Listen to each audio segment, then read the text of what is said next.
Hello, day 14. I'm back. I'm coming to you from Castrojeriz, and it is a gorgeous little town.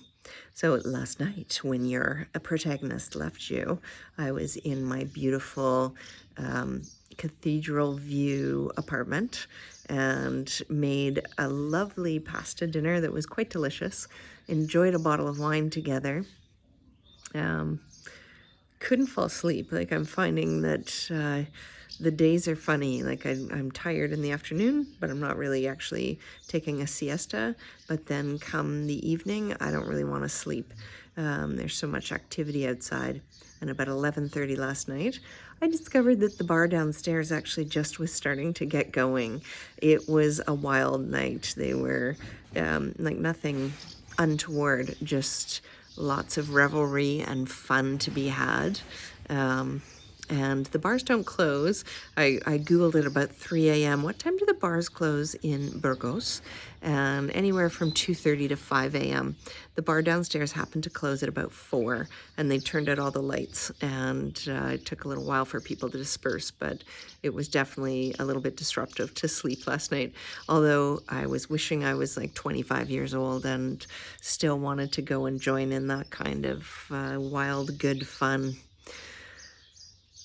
Started the walk. The first stretch this morning was 11 kilometers, and I couldn't put on a shoe, but my foot is feeling pretty good, but I can't get a shoe on, in part because I have this big thing on my toe, covering my toe, and I wore my sandals with a pair of socks, which was pretty hot, and walked the 11 kilometers, which was probably a mistake because I'm wearing a pair of Tevas, just sort of basic Tevas. They're about 3 years old.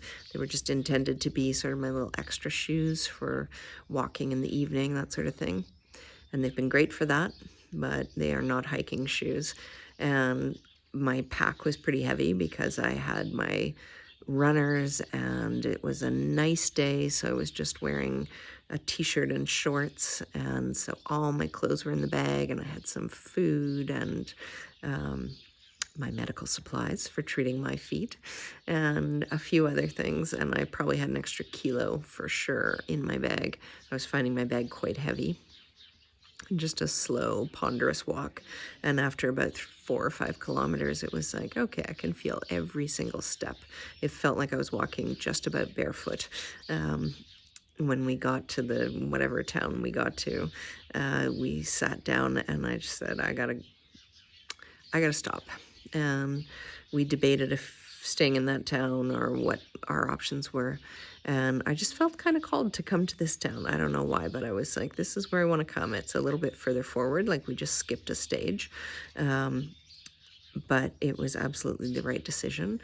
We've landed in this amazing little, it's a casa, someone's home, a private accommodation. It's only 50 euros, which was pretty reasonable, including breakfast and some other treats. Hello. And a beautiful Spanish woman who's hosting us. So we arrived and she's just chatting away in Spanish, and we don't understand much of what she's saying, but she's good fun. She's just come upstairs.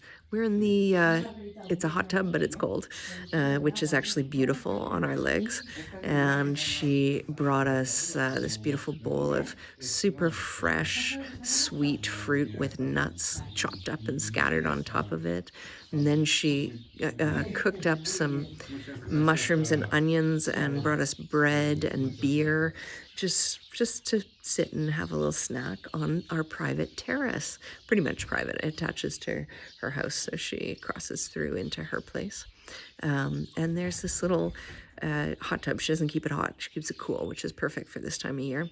It's a little bit more than, it's like 20, 21 degrees, which is also really nice. Like, it wasn't hot and sweaty. It wasn't overwhelming. It was just nice walking weather. I wish I was feeling a little bit more comfortable in my footwear. And hopefully tomorrow I won't have to put on the big fat bandage. Like, I'm taking it off in the evening and letting my feet kind of dry out. and hopefully tomorrow I'll be able to fit into my runners again, and we're going to give it another shot. If it doesn't work, I don't know what's going to happen. We had a little chat today about what if I can't walk, because I don't mind taking a couple of rest days, but how many rest days is too many rest days? And lots of people walk the Camino in stages. So they may come for their 2-week vacation in 2025, and then again in 2026, and then maybe again in 2027 before they finish the whole Camino. So if that's what it's got to be, that's what it's got to be. There's a few options. Also had this town is just really sweet.